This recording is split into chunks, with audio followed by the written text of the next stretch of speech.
le vigneron réalise des travaux d'entretien, changeant les pieds morts, les échalas, mais aussi de plus gros travaux, comme une plantation.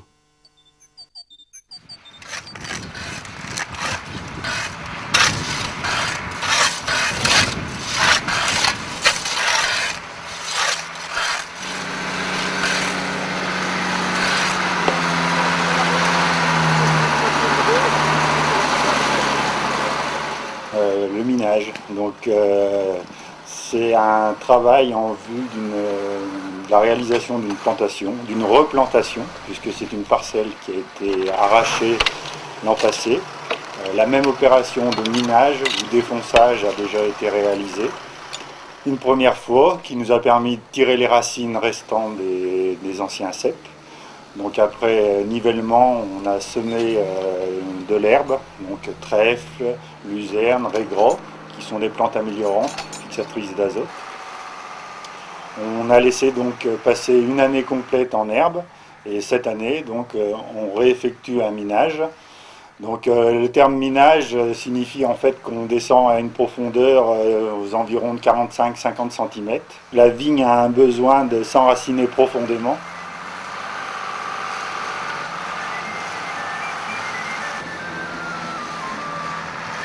Donc le plus ancien, on va dire, avec lui, ils travaillaient tous les deux, ils étaient ensemble, mais il labourait avec un treuil. Il tirait avec un câble, il tirait une grosse charrue, comme il y a derrière le tracteur, mais tiré au câble.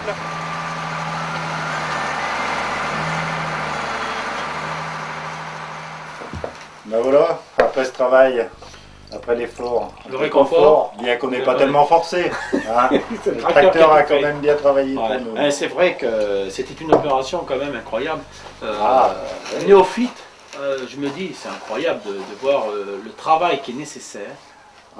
Pour la mise en œuvre, c'est vrai que, en fait, oui, on va dire que c'est un gros investissement pour une seule année, puisque entre le défonçage, après les pieds de vigne, donc les grès.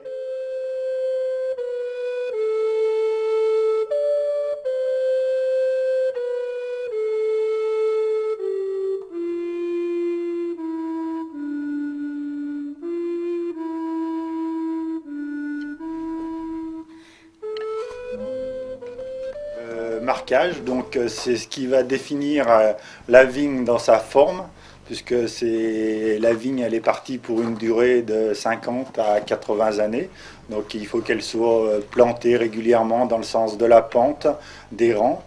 On a des charrois, donc c'est des petites rigoles qui sont en travers qui permettent de couper la longueur et d'évacuer l'eau. Donc ces charrois, c'est un terme en fait du vieux français, charroyer. Donc c'était pour transporter, ça permettait de circuler, mais c'est également pour enlever l'eau. Donc cette opération consiste à mettre des morceaux de bois, donc des marcons, des petites marques, qui vont être mis à intervalles réguliers suivant un fil, après avoir tracé la pente pour donner l'inclinaison des charrois.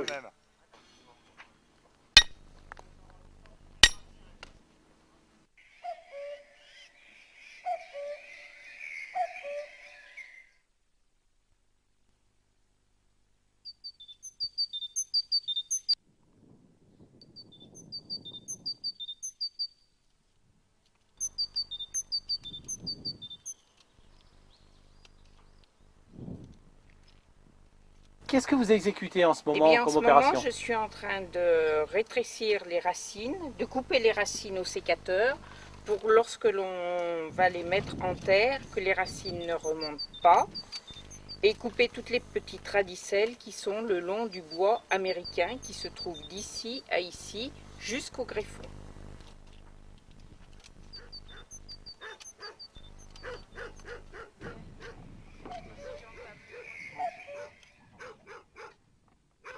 Alors, le but de la manœuvre, c'est de piquer, faire un trou. Donc, avec cet outil que vous avez là. Le piquet à planter. Le piquet à planter, voilà. Un avant-trou, plus ou moins facilement suivant que le terrain est propice. Un trou, la greffe à l'intérieur jusqu'à ce que le greffon soit un petit peu en dessus de la surface du sol. Et ensuite, on fait retomber de la terre sur les racines. Et avec le piquet à nouveau, on repousse la terre. On dit qu'on nage la greffe de façon à ce qu'elle soit bien bloquée dans le sol. Et on peut tester le résultat en essayant de la retirer du sol. Elle doit être résistante et normalement elle est en place définitivement pour devenir un cep de vigne dans les années à venir. Les 2 premières années, on n'a pas le droit de faire de récolte sur cette parcelle. Bon, d'ailleurs, pendant ces 2 ans, il vient pratiquement point de raisin. Au bout de 3 ans, ça rentre en appellation. Là, on a l'autorisation de faire le rendement autorisé. Cette greffe, oui, elle a déjà 1 an d'existence. Telle qu'on la voit ici, elle a passé 1 an chez le pépiniériste, entre le greffage, la mise en pépinière, l'arrachage, pour arriver à ce stade-là. Mais le mieux, c'est dans 1 mois, on ira chez le pépiniériste, où je vais aller les aider à planter en pépinière, et il expliquera le phénomène.